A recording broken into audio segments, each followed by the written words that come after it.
салому алейкум дӯстон. оё шумо ҳангоми ифодаи санаҳо бо забони русӣ ё ягон воқеаро нақл кардан, рӯзҳо, санаҳои таърихиро гуфтан мушкил доред?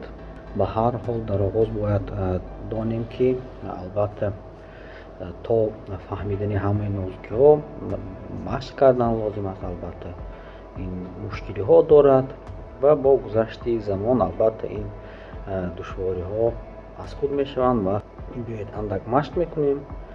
оиди нақл бо истифодаи санаҳо, рӯзҳои ҳафта ё вақт ва ғайра ва ҳоказо. албатта баъзе аз нозуки онро дида мебароем.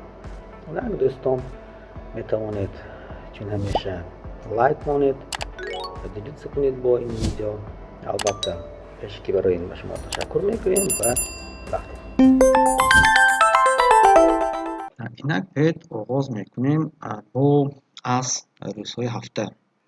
инак рӯзҳои ҳафта ин душанбе, понеделник, сешанбе, вторник менависем, вторник мегӯем, среда, чоршанбе, четверг, панҷшанбе, пятница, ҷумъа, суббота, шанбе, воскресенье, якшанбе. дӯстон, аз хотир намебарорем ва идома медиҳем.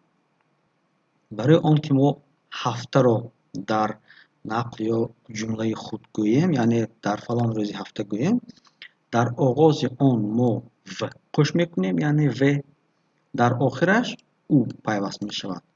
ба ғайр аз душанбе ё рӯзи сешанбе. мисол, в понеделник мегӯем, в понеделник, рӯзи сешанбе бошад, во вторник мешавад, во вторник.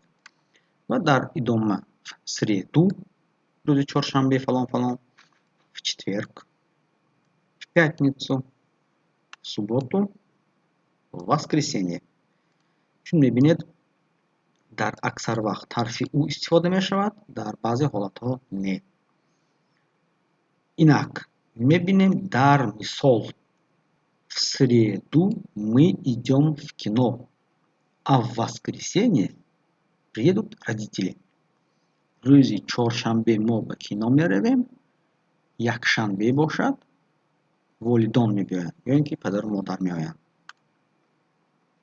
хуб, оиди моҳҳо ба фикрам ягон мушкилот нест. моҳҳо чӣ хеле ки асосан дар тоҷикӣ ва дар русӣ қариб фарқият надоранд. дар моҳҳо вақте ки мо мегӯем кай, яъне когда истифода мекунем, инҷо низ мо метавонем дар охири моҳ ҳарфи е пайваст мешавад, яъне дар сараш в. мисол, в январе, дар январ, в марте, дар март, моҳи март, в июле, в ноябре, дар охираш е дорад. хуб, мисол, следующая встреча будет в ноябре. вохири оянда ё навбатӣ дар моҳи ноябр мешавад. ана акнун санаи моҳ, яъне фалондум санаи фалондум моҳ. хуб, агар мо ба инҷо тахмин кунем, чтобы назвать дату, барои гуфтани ягон сана, бояд дар охираш ое ё ин ки худи е бо мягкий знак. ва биёед мисолашро бинем барои осон шудан. хуб, мисол первое якум, третье сеюм, семнадцатое ҳабдаҳум, двадцать второе бисту дуввум, тридцатое сиюм. чӣ хеле ки дар тоҷикӣ охири сана ум пайваст шуда истодааст, дар русӣ асосан е пайваст шуда истодааст. инак барои оне ки мо ба саволи какое сегодня число, имрӯз сана чандум аст, ҷавоб диҳем, тахмин: сегодня 25 мая. ё ин ки агар имрӯзеро ба мисол орем, имрӯз 11 январ вақти ҳоло сабт, Сегодня 11 января, время 10:37. Мисол дагу 37. Солхо. Вақти солро гуфтам, яъне фалон солро гуфтам, асосан дар охири сол пайваст мешавад үй. Хуб,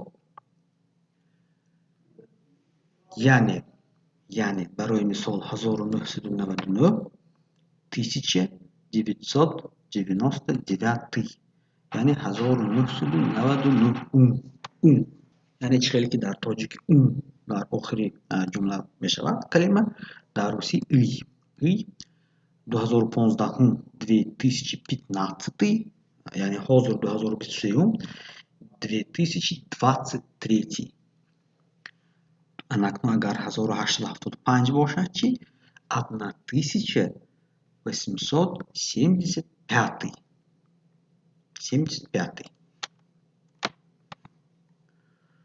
хуб, анакнун санаи пурраро дар забони русӣ чӣ хел талаффуз кунем? Мисол, вақте аз мо мепурсанд имрӯз сана чандум аст, 1 августа 2013 года.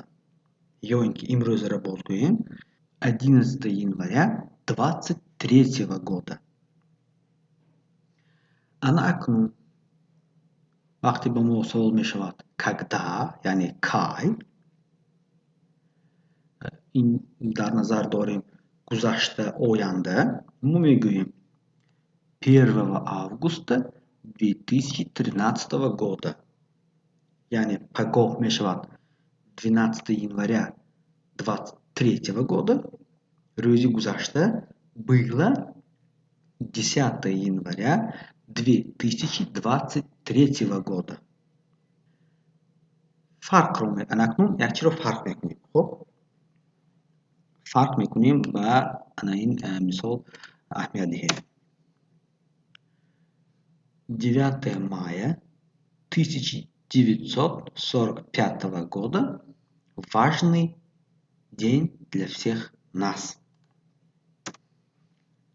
9 мая 2021 года был выходной день в связи с праздником.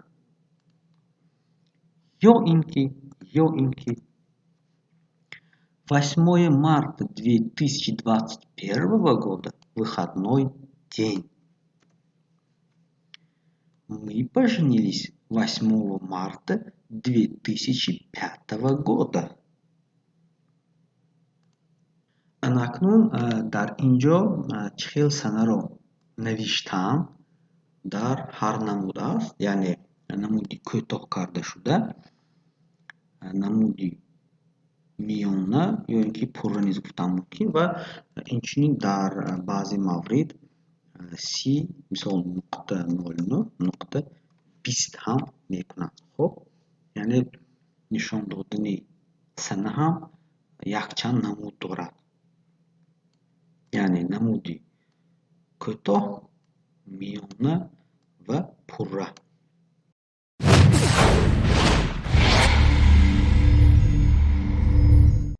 Хуб дӯстон, ин буд андак маълумот оиди сана, кай, чӣ.